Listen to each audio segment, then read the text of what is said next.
പ്രവാസ ലോകത്ത് 50 നോമ്പുകൾ പിന്നിടുകയാണ് വ്യവസായ പ്രമുഖനായ എം.എ. യൂസുഫ് അലി. നോമ്പിനെക്കുറിച്ചും നോമ്പിൻ്റെ സാമൂഹിക മാനത്തെക്കുറിച്ചുമാണ് യൂസുഫ് അലിക്ക് പറയാനുള്ളത്. മറ്റൊരു റമദാൻ കൂടി ആഗതമായിരിക്കുകയാണ്. എങ്ങനെ നോക്കിക്കാണുന്ന ഈ ഒരു റമദാൻ മാസത്തെ? ഇതിൻ്റെ ഒരു വിശുദ്ധമായിട്ടുള്ള ഒരു മാസമാണ്. അതോടൊപ്പം തന്നെ ഒരുപാട് ജീവകാരുണ്യ സ്വഭാവം കൂടി ഈ മാസത്തിനുണ്ട്. അതിനെങ്ങനെ വിലയിരുത്തുന്നു? റമദാൻ നോമ്പ് എന്ന് പറഞ്ഞാൽ ഞാൻ എപ്പോഴും പറയാറുള്ളത്, നോമ്പ് വെറും പട്ടിണി കിടക്കുക മാത്രമില്ല. നന്മയുടെ മാസമാണ്, ദാനത്തിൻ്റെ മാസമാണ്, സാഹോദര്യത്തിൻ്റെയും സ്നേഹത്തിൻ്റെയും മാസമാണ്, കരുണയുടെ മാസമാണ്. അതാണ് നമ്മൾ അറബി സഹോദരന്മാരൊക്കെ റമദാനിൽ കരീം, കരുണയുള്ള റമദാനാണെന്നാണ് പറയുന്നത്. അപ്പോൾ സമാധാനത്തിൻ്റെ, കരുണയുടെ, നന്മയുടെ, ദാനത്തിൻ്റെ നോമ്പാണ്, മാസമാണിത്. ഈ മാസം നമ്മൾ നോമ്പനുഷ്ഠിക്കുകയും പ്രാർത്ഥിക്കുകയും രാത്രിയിൽ പ്രാർത്ഥനകളിലും മുഴുകുകയും ദൈവത്തിനോട് പാപമോചനത്തിന് വേണ്ടി പ്രാർത്ഥിക്കുകയും ചെയ്യാൻ ദൈവം നമ്മൾക്ക് തന്ന, അള്ളാഹു നമ്മൾക്ക് തന്ന ഒരു സന്ദർഭമാണ്. ആ സന്ദർഭം നമ്മൾ യൂസ് ചെയ്യുക, ആ സന്ദർഭം മിസ്യൂസ് ചെയ്യാതെ ആ സന്ദർഭത്തെ യൂസ് ചെയ്യുക. അതാണ് പരിശുദ്ധ റമദാൻ കൊണ്ട് എനിക്ക് ഈ അവസരത്തിൽ എല്ലാവരും അങ്ങനെയാണ് ചിന്തിക്കേണ്ടത്.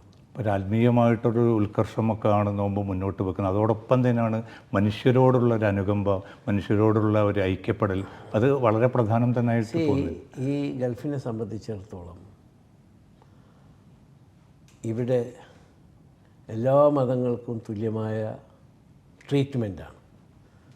നിങ്ങൾക്കറിയാം, ഹിസ് ഹൈനസ് യുഎഇയുടെ പ്രഗത്ഭനായ president his highness Sheikh Mohammed bin Zayed അവറുകൾ കൊടുത്ത വലിയൊരു സ്ഥലത്താണ് മിഡിൽ ഈസ്റ്റിലെ ഏറ്റവും വലിയ അമ്പലം പടുത്തുയർത്തിയത്. അതിൻ്റെ ഉദ്ഘാടനത്തിൽ ഞാൻ പങ്കെടുക്കുകയുണ്ടായി.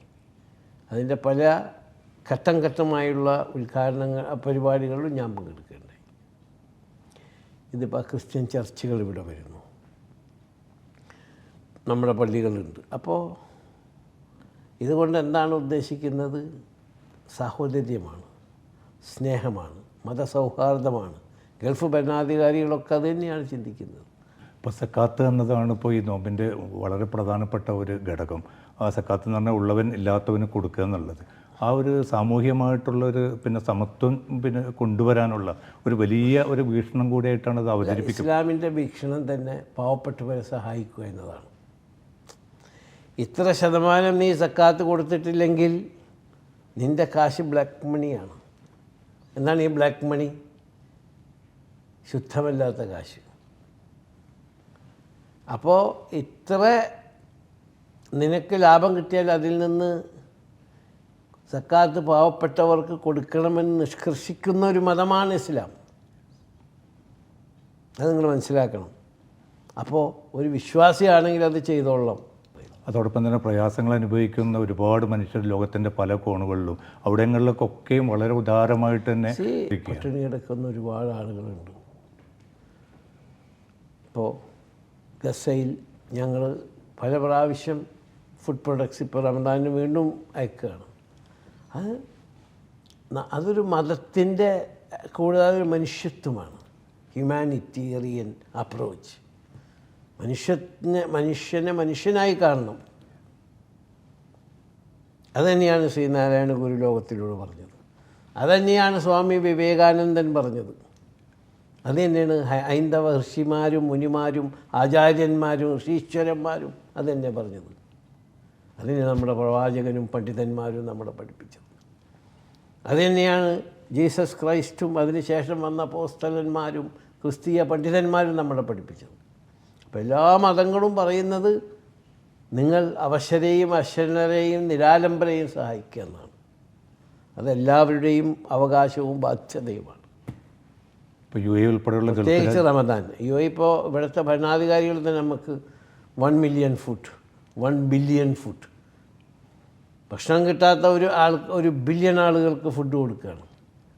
അതിലെല്ലാവരെയും ഭാഗവാക്കാക്കുകയാണ്. നിനക്ക് എന്താ തൃപ്തിയാണ് നിനക്ക് ചെയ്യുന്ന നിർബന്ധമൊന്നുമില്ല. പക്ഷെ നമ്മുടെ മനസ്സ് അതിലേക്ക് പോവാണ്. ഇതൊക്കെ ആയിട്ടും മനുഷ്യർ വല്ലാതെ സങ്കുചിതമായി മാറുന്നതിൽ സങ്കടം തോന്നുന്നുണ്ടോ? അത് നമ്മൾ നല്ല കാര്യങ്ങൾ പഠിക്കുന്നത് നമ്മുടെ മാതാപിതാക്കളിൽ നിന്നാണ്. നല്ല കാര്യങ്ങൾ പഠിക്കുന്നത് നമ്മുടെ ഗുരുനാഥന്മാരിൽ നിന്നാണ്. അങ്ങനെ നല്ല മാതാപിതാക്കൾ നല്ല കുട്ടികളെ വളർത്തി വലുതാവുമ്പോൾ സങ്കുചിതം തോന്നില്ല. കാരണം അവർ നല്ല കാര്യങ്ങളാണ് അവർ പഠിപ്പിച്ചിട്ടുള്ളത്. നമ്മുടെ പ്രൈമറി APJ അബ്ദുൽ കലാം അവർ പറഞ്ഞ മാതിരി പ്രൈമറി ടീച്ചേഴ്സ് അവരാണ് മോൾഡ് ചെയ്യുന്നത്. അവർ നല്ല കാര്യങ്ങൾ നമ്മളെ പഠിപ്പിച്ചിട്ടുണ്ടെങ്കിൽ നമുക്ക് സങ്കുചിത മനസ്ഥിതി ഒരിക്കലും ചിന്തിക്കാൻ തന്നെ കഴിയില്ല. എപ്പോഴും വിശാലമായേ ചിന്തിക്കുള്ളൂ. ഇപ്പോൾ യൂസുഫ് അലിക്ക് അപ്പോൾ 50 കൊല്ലം ഇവിടെ പിന്നെ ജീവിച്ചു. അതിൽ തുടക്കത്തിലുള്ളൊരു നോമ്പുകാലം ഇപ്പോൾ എത്തി നിൽക്കുന്ന ആ ഒരു അനുഭവം. പഴയ കാലത്ത് നോമ്പെന്ന് പറഞ്ഞാൽ ഭയങ്കരമായി ചൂടത്തായിരുന്നു. നോമ്പെടുത്തുകൊണ്ട് പുറത്തേക്ക് അങ്ങോട്ട് ഇറങ്ങിയാൽ എൻ്റെ നാസർ ദേഹമൊട്ടാകെ വേർപ്പാണ്. കാരണം ഹ്യൂമിഡിറ്റി അന്ന് 95% to 100% ഹ്യൂമിഡിറ്റി. അതുകൂടാതെ അന്ന് വിൻഡോ AC ആണ്. അതും പല സന്ദർഭങ്ങളിലും ഇലക്ട്രിസിറ്റി ഉണ്ടാവില്ല. വരുന്ന സമയത്ത് ഞങ്ങൾ എന്താ ചെയ്യാന്ന് വെച്ചാൽ വിൻഡോ ACയുടെ മുന്നിൽ നിന്നിട്ട് കുറച്ച് കാറ്റ് കിട്ടാൻ വേണ്ടിയിട്ട്. എന്നിരുന്നാലും ശക്തമായ ഈമാൻ കൊണ്ട് നോമ്പെടുക്കുകയാണ്, തഖ്വ കൊണ്ട് നോമ്പെടുക്കുകയാണ്. ഇന്ന് അതൊക്കെ മാറിയല്ലോ. ഇന്ന് AC എല്ലാ സ്ഥലത്തും ഉണ്ട്. വീട്ടിൽ AC, കാറിൽ AC. അന്ന് ഞങ്ങളെ പിക്കപ്പാണ് ചൂട് അത് AC ഇല്ലാത്ത. ഓഫീസിൽ AC, എല്ലാ സൗകര്യങ്ങളും. ആ ഒരു പഴയ കാലഘട്ടം ഉണ്ടായിരുന്നു. അപ്പം ഞാൻ ചിന്തിച്ചത് അപ്പോഴത്തെ ഞങ്ങളുടെ ബുദ്ധിമുട്ടിനെ കുറിച്ചല്ല. ഞാൻ ചിന്തിച്ചത് ഇതിന് മുമ്പ് ഇവിടെ ഒന്നുമില്ലാതിരുന്നൊരു വിൻഡോ AC എങ്കിലും ഉണ്ടായിരുന്നല്ലോ അന്ന്. അത് വിൻഡോ AC വരെ ഇല്ലാത്തൊരു കാലഘട്ടത്തിൽ നമ്മുടെ ആളുകൾ ഇവിടെ ആയാലും നാട്ടിലൊക്കെ ആയാലും ശരി എങ്ങനെയായിരിക്കും നോമ്പെടുത്തുന്നത് ചിന്തിക്കും. അപ്പോൾ എന്ന് വെച്ചിട്ടുണ്ടെങ്കിൽ ഡാവോസിൽ ഇപ്പോൾ ഈ കഴിഞ്ഞ 3 മാസം മുമ്പ് ഡാവോസിൽ അത് -25 ആണ്. 25-26 വേൾഡ് എക്കണോമിക് കോൺഫറൻസ്. അപ്പോൾ കാലത്തൊക്കെ അങ്ങനെ പുറത്തൊക്കെ ഇങ്ങനെ ഐസ് വന്ന് വീണെടുക്കുന്നു. നമ്മൾ ഹീറ്ററുണ്ട്. ഹീറ്റർ വന്ന സഫക്കേഷനാണ് കൂടുതൽ. എന്നിരുന്നാലും കാലത്ത് എണിക്കുക,